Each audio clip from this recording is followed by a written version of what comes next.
To my channel. आज हम पढ़ने वाले हैं क्लास 7th का chapter number 10 electric current and it's effects. तो बिना किसी देरी के चैनल को इस चैप्टर को स्टार्ट करते हैं। चलिए, पहले हमें पढ़ना पड़ेगा इसमें सिंबल ऑफ इलेक्ट्रिक कंपोनेंट। ये आपको बिल्कुल पढ़ देना है क्योंकि पेपर में आपके आते हैं। आपने अगर इस बार क्लास 7 का मिड टर्म का पेपर देखा होगा तो 5 मार्क्स का शायद 5 मार्क्स का ये आया था। ये इसमें ऑब्जेक्ट दिए थे, उनका हमें सिंबल बताना था, ठीक है, मैच करना था सिंबल से। तो फिर इसे आप याद कर लीजिएगा, ये फाइनल में भी आने के चांसेस है। पहला है इलेक्ट्रिक सेल। इलेक्ट्रिक सेल क्या होता है? इलेक्ट्रिक सेल को हम इस तरह कुछ बनाते हैं। ये मोटी होती है थोड़ी, ये इस तरह का होता है, ठीक। ये जो, ठीक है। और इलेक्ट्रिक बल्ब को इस तरह इस तरह कुछ, ठीक है। और ये स्विच ऑन ऑफ इसी तरह पूरा आप कर लीजिएगा, ठीक है। चलिए आगे देख लेते हैं। कभी भी कितनी बैटरी को, ये भी मेन पॉइंट है, आपको पूछा जा सकता है पेपर में। मान लीजिए एक बैटरी है, ये एक बैटरी है, ये एक बैटरी है, ये एक बैटरी है, ये एक बैटरी है। सबका पॉजिटिव ऊपर है, नेगेटिव नीचे है, ठीक है। तो हमें इस बैटरी को चलाना है और इससे एक बल्ब जलाना है, ठीक है। बल्ब जलाना है। तो फिर क्या करेंगे हम इस बल्ब को जलाने के लिए? हमें इसमें पहले कनेक्शंस लगाने पड़ेंगे। हमें पॉजिटिव टू नेगेटिव कनेक्ट करना पड़ेगा। पॉजिटिव से अगर पॉजिटिव कभी कनेक्ट करेंगे तो नहीं होगा। हमें पॉजिटिव से नेगेटिव, फिर नेगेटिव से पॉजिटिव, फिर पॉजिटिव से नेगेटिव, नेगेटिव से पॉजिटिव, इस तरह करेंगे। फिर नेगेटिव से एक वायर आएगी इधर, तब जाके लाइट चलेगा। जैसे कि आगे मैं बताता हूँ एक अच्छे से। ये सेल है, ये सेल है, ये सेल है, ये सेल है, ये सेल है, ये सेल है, ठीक है। ये लाइट है, लाइट की 2 वायर है। पहली वायर को हम लगाएंगे, ऊपर पॉजिटिव है, में नीचे नेगेटिव है। ऊपर इस तरह पॉजिटिव में पहली वाले को लगाएंगे, दूसरी बार फिर इसकी नेगेटिव में जाएगा, फिर इसके पॉजिटिव में जाएगा, फिर नेगेटिव, फिर पॉजिटिव, फिर क्या बोलते, फिर पॉजिटिव, फिर नेगेटिव, इस तरह होगा। फिर एक और चलते, फिर ये पॉजिटिव। उसके बाद जो नीचे से एक वायर आएगी और वो इससे कनेक्ट हो जाएगी। इससे ये बल्ब ग्लो होना स्टार्ट हो जाएगा, ठीक। चलिए, ठीक है। आशा करता हूँ आपको समझ में आया होगा ये कंसेप्ट पूरा। अगली चीज़ हमें पढ़नी है इसमें इलेक्ट्रिक करंट के बारे में पढ़ना है क्या? देखने दीजिए। नहीं, इसमें इलेक्ट्रिक करंट के बारे में नहीं बताया गया है, विद्युत धारा, क्योंकि आपने क्लास 6 में पढ़ लिया होगा। इसमें पढ़ना है main cheese, heating effect of electric current क्या होता है। Heating effect of electric current क्या होता है, ठीक है। ये रहा यहाँ पे इसकी definition. This is the heating effect of electric current. क्या है? The wire gets hot when the electric current pass through it. This is the electric current. This is the heating effect of electric current. ये जो पूरी definition है, इसे heating effect of electric current कहा जाता है, ठीक है। ये याद कर लीजिएगा। जब किसी वायर से, देखिए, जब ये वायर है, एक यहाँ से बिजली पास करवाई जा रही है और इसके अंदर टेम्परेचर बहुत ज़्यादा बढ़ रहा है, और ये हीट हो रहा है, तो इसे हीटिंग के इफेक्ट ऑफ इलेक्ट्रिक करंट कहते हैं, ठीक है। जैसे कि देखा होगा कभी कभी वायर में आग लग जाती है, तो अचानक से आग कैसे लग जाती है। आप क्लास 8 में कंबक्शन एंड फ्लेम में पढ़ेंगे कि किसी भी चीज़ की एक इग्निशन टेम्परेचर होती है। उस इग्निशन टेम्परेचर से जब ज़्यादा उसे हीट किया जाता है तो फिर उसमें आग लग जाती है, ठीक है।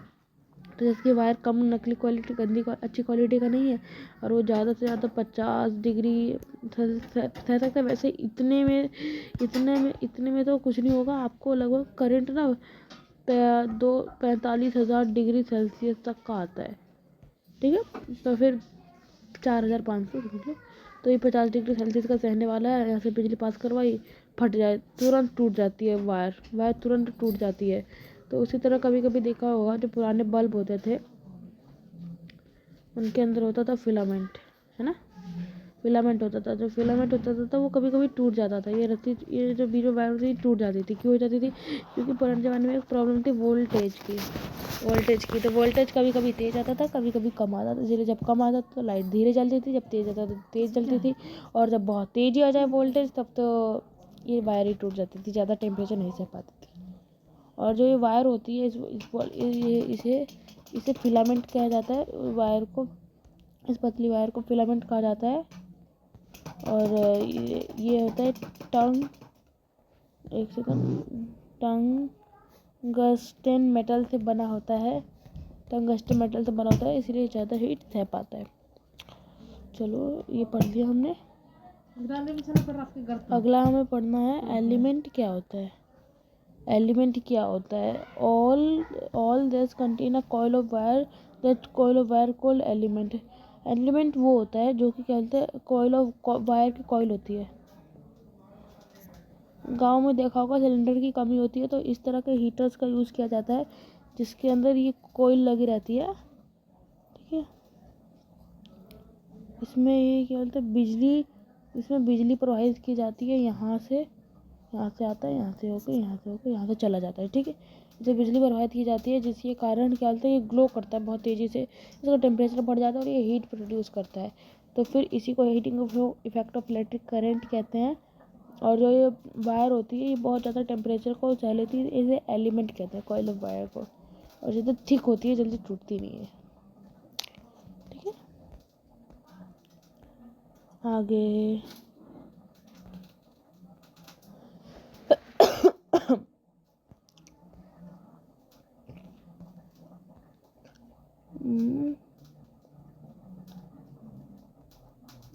चलिए, जो the amount of heat produce in wire, जो वायर पे हीट प्रोड्यूस होती है वो डिपेंड करती है जो मटेरियल पे डिपेंड करती है, उसकी लेंथ पे डिपेंड करती है, थिकनेस पे डिपेंड करती है। ठीक है, जैसे कि मान लीजिए एग्जाम्पल देता हूँ। एक रेस है। ठीक है, ये पूरी रेस है। यहाँ पे एक ए बंदा है और एक है बी बंदा। इन दोनों के बीच रेस है। ठीक है, सॉरी, ये दोनों अलग अलग रेस में है। एक रेस में इसे 1600 किलोमीटर पार करना होगा और एक में 1500, 5000 किलोमीटर। एग्जाम्पल दे रहा है, तो कोई दौड़ नहीं सकता इतना, रियल में तो चीता भी नहीं। तो फिर जो बी है वो चला जाता है और ए भी चला जाता है, तो किसके पास ज़्यादा एनर्जी बची रहेगी? तो सिंपली इसे 50,000 चलना पड़ा और इसे बस 600 चलना पड़ा, 1600 चढ़ना पड़ा। तो 1600 वाले के पास ज़्यादा एनर्जी रहेगी, यानी बी को 1600 चढ़ना पड़ा तो फिर बी के पास ज़्यादा एनर्जी रहेगी। तो फिर उसी तरह जब ये यहाँ पे आ गया, इसके पास कम एनर्जी रहेगी, तभी जो वायर होती है ये होता है ट्रांसफार्मर जहाँ से बिजली आती है। ट्रांसफार्मर में कोल से बिजली आती है, यहाँ पे बिजली आती है, फिर उसके बाद ही बिजली जाती है वहाँ पर। बिजली जाने में बहुत सारी बिजली वेस्ट हो जाती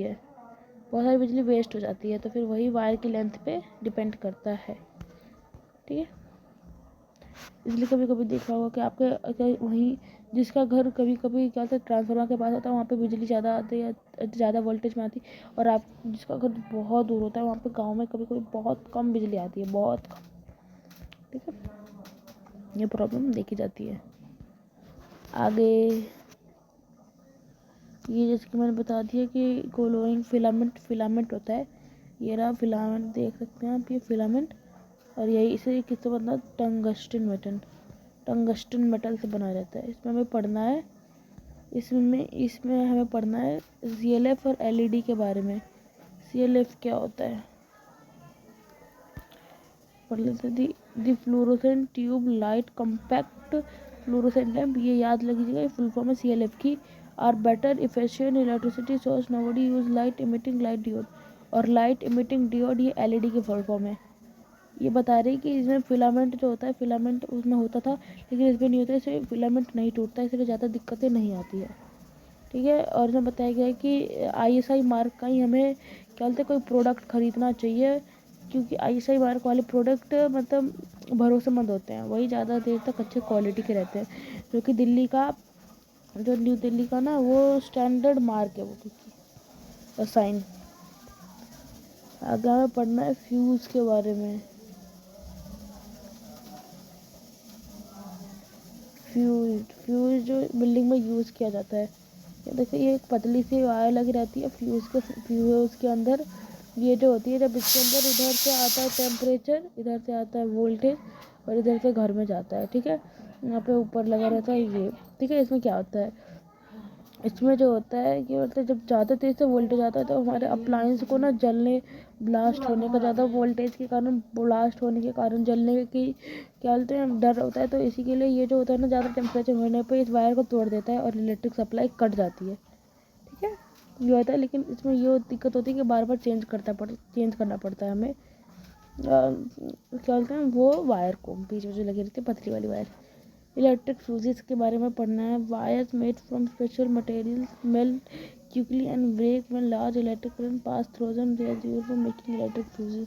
जो वायर होते हैं वो अच्छी क्वालिटी के होते हैं और अच्छे बट स्पेशल मटेरियल से बने होते हैं, और जब इस पर ज़्यादा तो क्या बोलते हैं करंट पास होता है तो फिर ये तुरंत टूट जाते हैं। ये डेफिनेशन है इसकी। थोड़ी आगे ये जो बताया गया ये है इलेक्ट्रिक अप्लायंस में जो यूज़ किए जाते हैं। जैसे कि मान लीजिए ये इलेक्ट्रिक अप्लायंस में कुछ लगा पड़ा, मान लीजिए तो ये आपका टीवी है।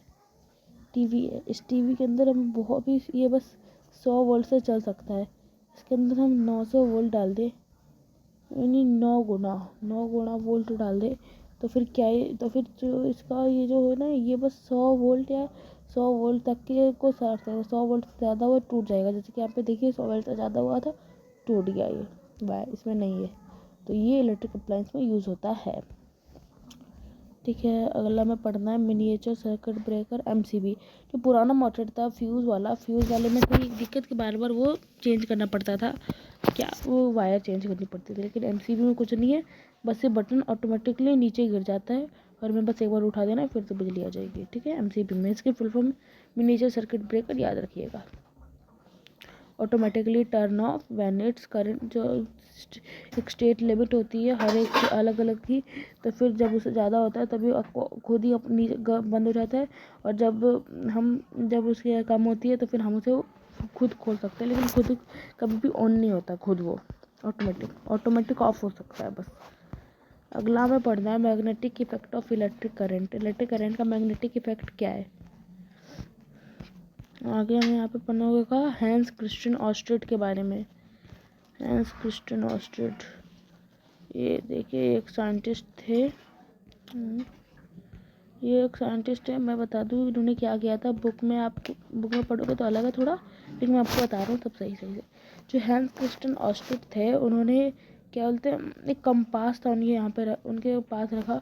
उस एक वहाँ पे एक सर्किट था, बैटरी से कनेक्टेड थी वायर इस तरह कनेक्ट, देखो ये बैटरी थी, ये इसके नेगेटिव है पॉजिटिव है, ये इस तरह था, मतलब एक सर्किट बन रहा था। यहाँ पे लाइट थे, सिंक सर्किट बन रहा था। उसके बाद जब मैग्नेट रखा था उन्होंने रख दिया, देखो मैग्नेट जो है उसकी पोजीशन चेंज हो गई, तो इसी को हमने इलेक्ट्रोमैग्नेट का नाम दिया। ठीक है, देखते हैं किसी भी चीज़ को अगर कभी भी कोई इलेक्ट्रिक सर्किट कंप्लीट होता है तो फिर वो इलेक्ट्रोमैग्नेट बनाता है। जैसे कि देखते हैं, जैसे कि आपने देखा होगा कि देखिए जैसे हमारे घर में ये एक स्विच है हमारे घर का, और ये कनेक्टेड है पंखे से कनेक्टेड है। ठीक, तो फिर जब पंखा ऑन करेंगे तो यहाँ पे एक सर्किट बन रहा है, तो ये भी एक टाइप का क्या है, इलेक्ट्रोमैग्नेट बन रहा है वहाँ पे। ठीक है, तो इसी इलेक्ट्रोमैग्नेट के बारे में यहाँ पे बताया गया है। ये इलेक्ट्रोमैग्नेट के बारे में मैं आपको बता दूंगा एक जगह और है, यहाँ पे देखिए ये समरी ज़रूर पढ़ लिया करिएगा, ये बहुत मेन चीज़ होती है। इसमें सब कुछ दिया रहता है, मेन पॉइंट पूरे चैप्टर के। जैसे यहाँ पे एक सेकेंड, यहाँ इलेक्ट्रोमैग्नेट की डेफिनेशन दी गई है, मैग्नेट दिएगा, सब दे रखा है यहाँ पे। ठीक है, समरी पढ़ लीजिएगा। अगला हमें पढ़ना है इलेक्ट्रिक बेल क्या होता है। इलेक्ट्रिक बेल होता है जो इसमें सब रख ले सकते हो। इसका कुछ इस तरह होता है कंसेप्ट कि इसमें सर्किट पूरा होता है तो साउंड आता है। इसमें सर्किट पूरा होता है तो साउंड आता है। ठीक है, तो जैसे कि मान लीजिए यहाँ से बिजली आती है, इधर सेल लगा, यहाँ से बिजली आती है, यहाँ से लगा रहता है इंसुलेटेड वायर, यहाँ पे आता है, फिर इधर से इधर इस पे आता है, यहाँ पे लगा रहता है, फिर इस तरह फिर इस तरह दो मेरे को, मैं कहूँगी तो अभी मेरा है एक दिया था उसको तोड़ दिया। तो फिर उसके बाद जब यहाँ पे आ जाता है तो फिर इससे इसे कनेक्ट होता है, ये वायर इसे कनेक्टेड रहता है। तो जब पूरा सर्किट हो जाता है तो फिर पूरा क्या बोलते हैं, ये ऑन होता है ऑफ होता है, ऑन होता है ऑफ होता है, इसी तरह होता रहता है इलेक्ट्रिक सर्किट एक बड़ा कंसेप्ट है। अगर आपको इसे अलग से पढ़ना है तो आप बताइएगा, मैं अलग से इसके लिए वीडियो बना लूँगा। तो फिर आशा करता हूँ आपको ऐसे ही तो समझ में आया होगा। बस एक बार इलेक्ट्रिक बेल मैं आपको समझा दूँगा अगले वीडियो में। अभी मुझे एक इम्पॉर्टेंट काम आ गया है, तो फिर thank you for watching this video. मैंने आपको बस मैं आपको 15 मिनट, ओनली 15 मिनट के अंदर ये चैप्टर ख़त्म मैंने आपको करवा दिया है। धन्यवाद, थैंक यू।